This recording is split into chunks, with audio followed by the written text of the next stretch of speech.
Sa nakita ko kasi, may nakita akong maraming kulang sa BICAM report. Yung Bicameral Conference Committee report, pinirmahan kahit may mga nakikita tayong blanco. So far, ito yung nakikita ko na pages na kulang. Page SP11, page SP12, page SP13, page SP15, page SP17, page SP20, page SP21, page SP22, page SP36, page SP37, page SP162, page SP168, page SP183. Mostly from the Department of Agriculture and on and program appropriations. So let's go directly to the page SP11 to SP12. Pwede naman siguro i-flash ito sa ating screen, no? Naharap ko sa kasi Mayor, Mr. President, na maraming, at saka Harvey, maraming blanco. And these are not, I would say, ordinary figures because these figures will reach to billions of pesos. So, tingnan natin sa page SP11 to SP12. Line 49. After the acronym NIA, delete the amount in figures 74 billion 570 million 743,000 and replace with blank. Kita naman sa screen. Line number 52. After the acronym PCA, delete the amount in figures 889 million 065,000 and replace with blank. After the word total, delete the amount in figures 104 billion 820 million 715,000 and replace with blank. At saka sa number 7, you will see the amount. Dito sa Bicameral Conference Committee report ito. NIA is blank, PCA is blank, total is blank. So maraming pages ito na ganito. Kung isa-isahin natin, I think 13 pages pa yung nakita ko na blanco at saka pati na yun sa program appropriations. At saka may nakita din akong observation. Sa page SP11 of the BICAM report, it says that the Agricultural and Fisheries Modernization Program of 146 billion 335 million 937,000. Klaro yun sa BICAM report. However, pagdating sa GAA, General Appropriations Act, ang lumabas na figure is only 126 billion 728 million 221,000. Ang ibig sabihin, merong discrepancy. So, paano nagka-discrepancy? So, with all these findings, makikita natin na defective yung BICAM report. At bakit pinirmahan ng members? So, the House and the Senate ratified defective BICAM report. In other words, apektado yung ating GAA because BICAM report was defective. What was ratified by both houses are defective. Ang dami kulang na blanco. That can be shown in the BICAM report at pirmado. So, yun ang aking nakikita na findings.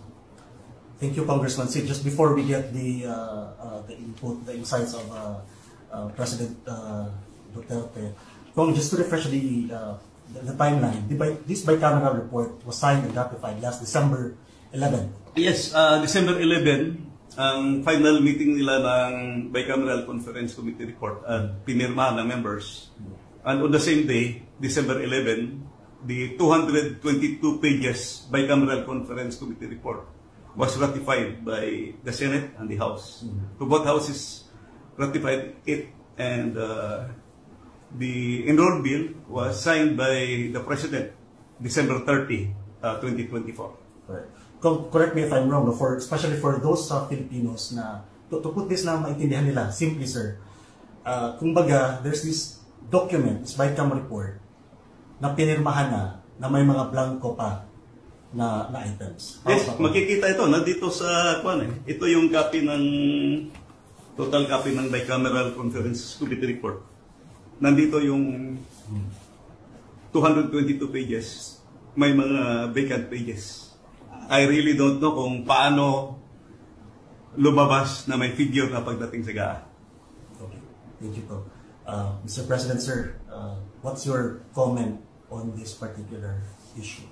It's concerned. Well, it falls short sa exacting standard ng ating batas na lalo na money appropriations must appear the true and correct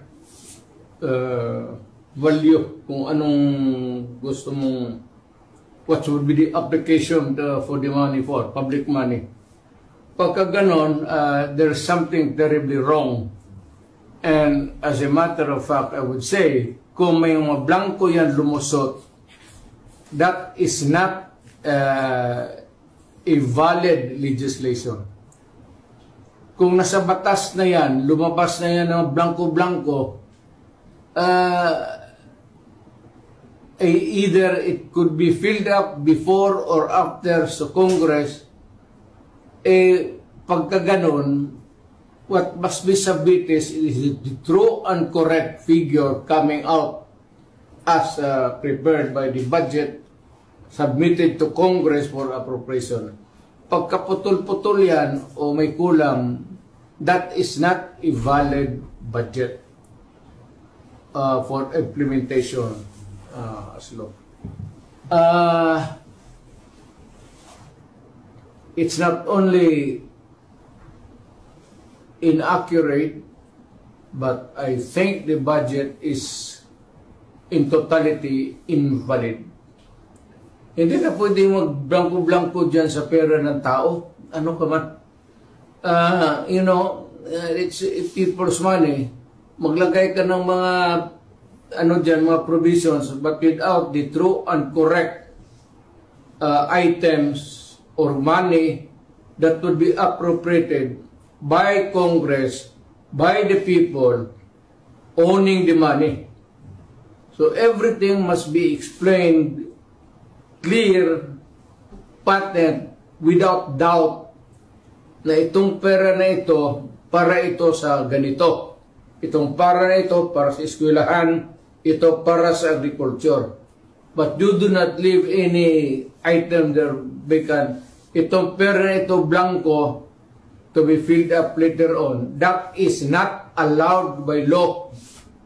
And that budget is already I would like to remind Congress, mali ho yan. It's invalid. Please correct it. Or recall the budget and demand an explanation kung bakit dumating sa inyo yan na ganun kablangko. We are not, para ka binigyan ka ng blanco check dyan, o sige, bahala na kung anong ilagay ninyo. In the same manner, yung mga blanco-blanco dyan, whatever or whoever corresponds to that particular item is free to just fill up the amount. That is not by all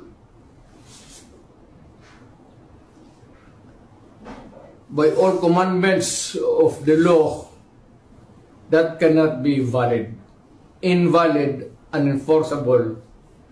And kung na-implement na, it must be corrected and the money returned if already spent or corrected.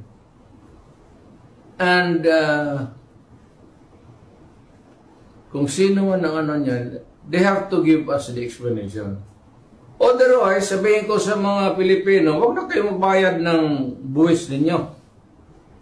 Ganun lang naman, pinagsasaya nito mga kumang na to,